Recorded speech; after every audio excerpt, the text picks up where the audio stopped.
President of Rwanda, Mr. Paul Kagame, and by Prime Minister of Australia, Ms. Julia Gillard. Very happy to have both of them here. The Deputy Secretary General is very kindly standing in for the Secretary General, and I believe he has some introductory remarks which will be followed by the President and then the Prime Minister, and then we'll take a few questions. Well, I will be very brief and will ask President Kagame and Prime Minister Gillard to talk about this meeting with the Millennium Development Goal Advocates, a group that has existed since 2010 and which has done very important work in advocacy for the Millennium Development Goals. The Millennium Development Goals are to be achieved by 2015. We have 3 years, 3 months and 4 days to go. 3 years, 3 months and 4 days to go. And what we, among other things, concluded at this meeting was that we have to keep the momentum in achieving the MDGs. We have some successes in education, for instance, and extreme poverty. Water, somewhat also positive, but we have very negative developments in maternal health, sanitation, where the situation is critical.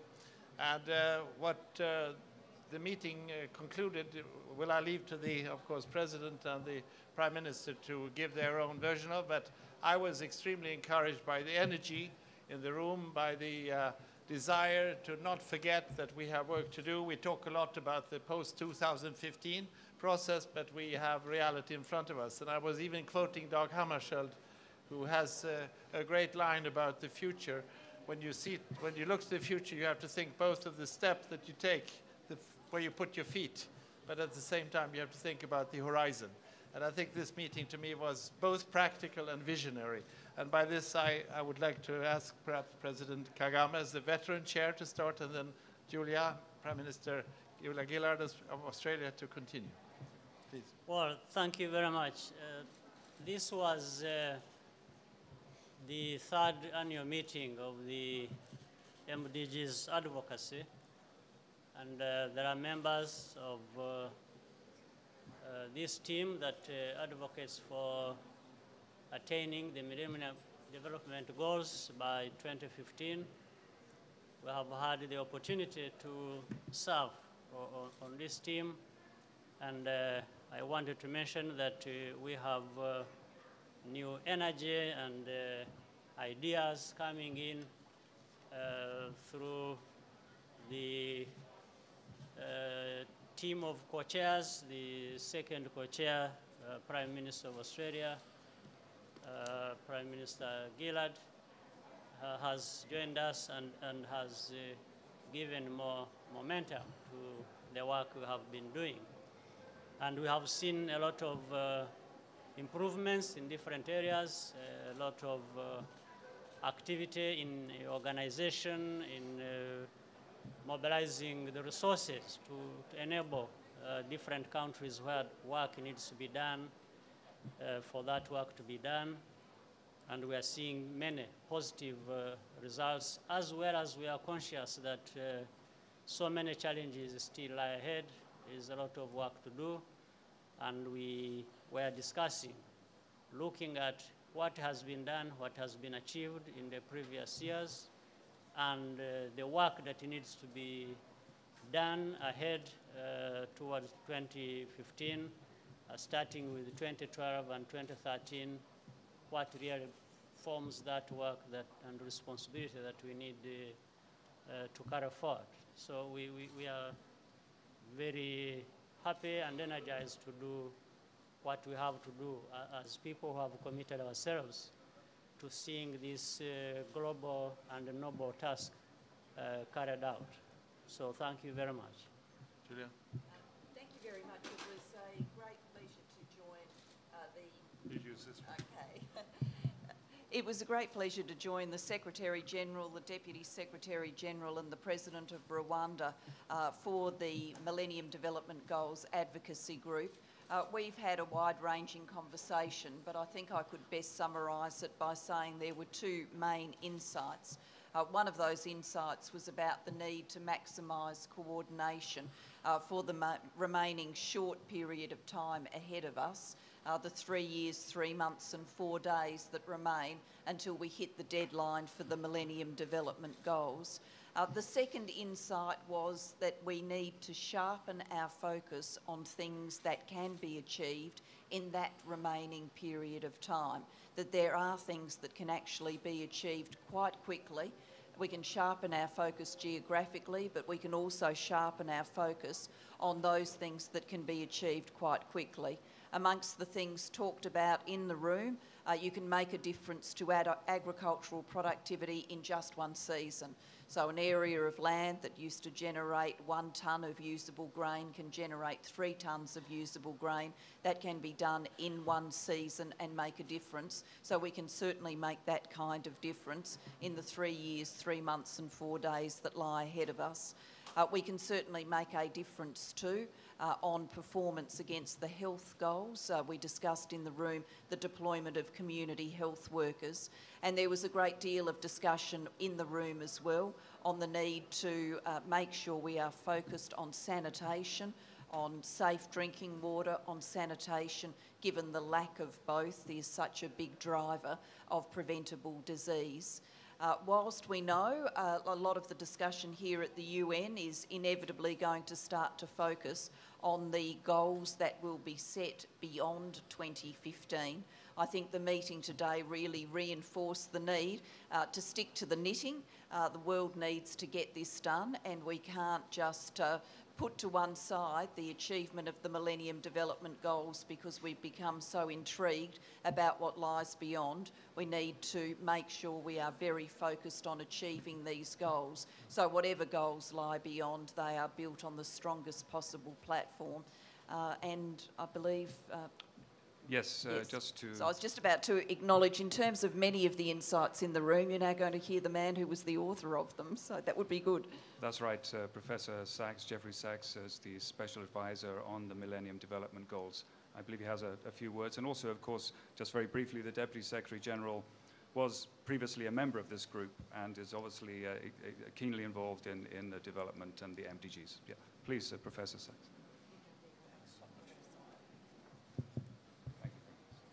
I want to thank the co-chairs for their tremendous leadership and focus, and simply to underscore that even though 3 years, 3 months, 4 days is in some sense a short period of time, it's enough time to make very significant progress in several areas: on the health goals, on food security and agriculture, and on education.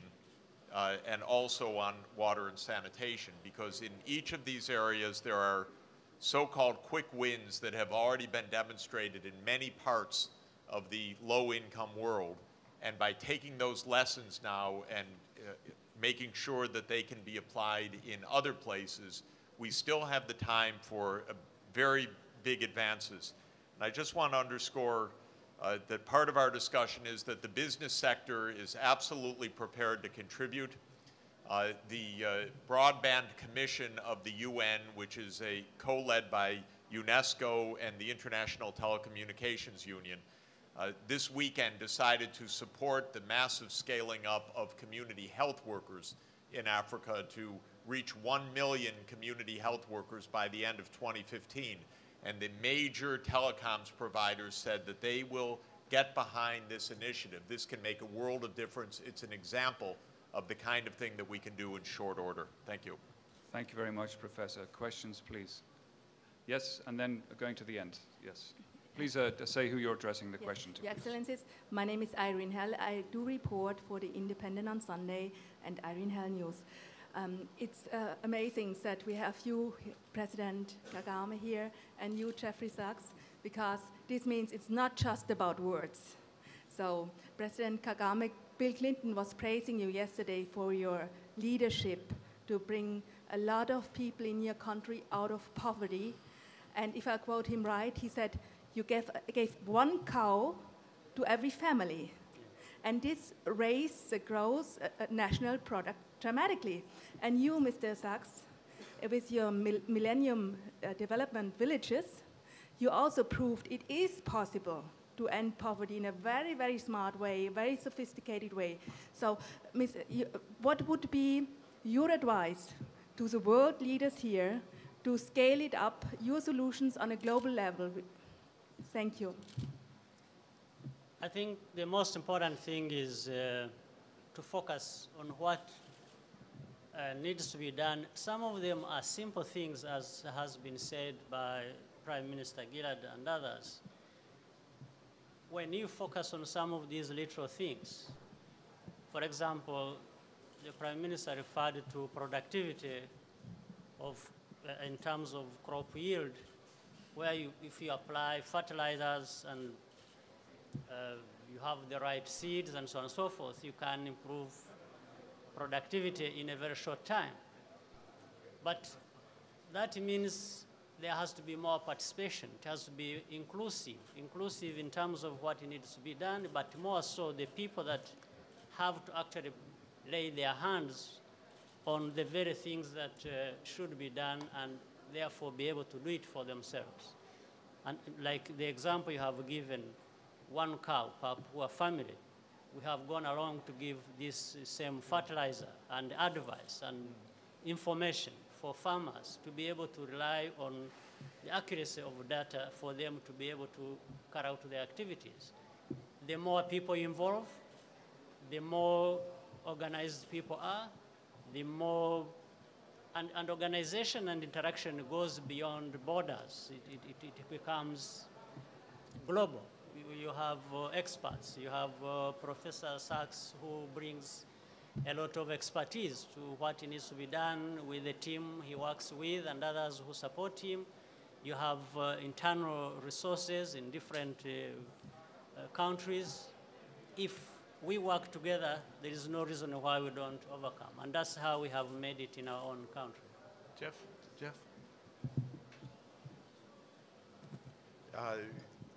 One point, just as an example, malaria is down by nearly 50% from the peak of 2004 till now.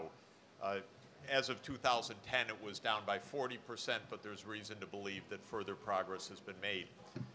This is better technology being deployed in the villages. We know with community health workers, it's possible to reduce those deaths almost to nothing by making sure that a child that's infected is treated within the first 24 hours of symptoms. And so this is an example of how we can make a further very big advance even in a short period of time. Midwives. Yes. That's what's needed. Midwives. That's for maternal health, absolutely crucial, all over Africa. Do we have time for one last question? It's Ben Potter from the Australian Financial Review. I just wondered, does your focus on these worthwhile, achievable, practical goals mean that the Commission has given up on the goal of getting aid budgets up to the target that was set at the outset? And is that an impossible objective given the global economic climate that we're in? No, this doesn't work. There was a recognition that the global financial crisis and economic circumstances around the world has meant that a number of countries haven't increased their aid budgets. We, of course, are continuing to increase our aid budget year on year, but around the world we aren't seeing that from a number of nations who are in very different economic circumstances to Australia. But the focus of the discussion was really on catalysing efforts that would make the most difference between now and the end of 2015. What I think we're trying to combat in doing that is the sense people would have that development work takes a lifetime. Therefore, there's really nothing more that can be done between now and the end of 2015. Therefore, we shouldn't even try. What we're trying to point out, coming out of the advocacy group meeting, is that there are a lot of things that can be done which show very quick results, which matter to the Millennium Development Goals. So let's, in the time in front of us, focus on those. And to quote Professor Sachs, if to a number of them you could make a 10, 15, 20% difference in the remaining time, that would be a substantial difference towards getting towards the goal or not getting towards the goal. That's why we're being very practical in the focus of the things that we're talking about here. Thank you very much. What we have seen in the world is, of course, a reduction of the level of assistance. But in this regard, I think you were far too modest. Prime Minister Australia is planning to increase its ODA by 50% until 2015. And that is really worth noting. And above all, I should also add that we have just received a contribution from the Government of Australia to keep the advocacy group working as intensely and effectively and energetically as we want. So, thank you very much.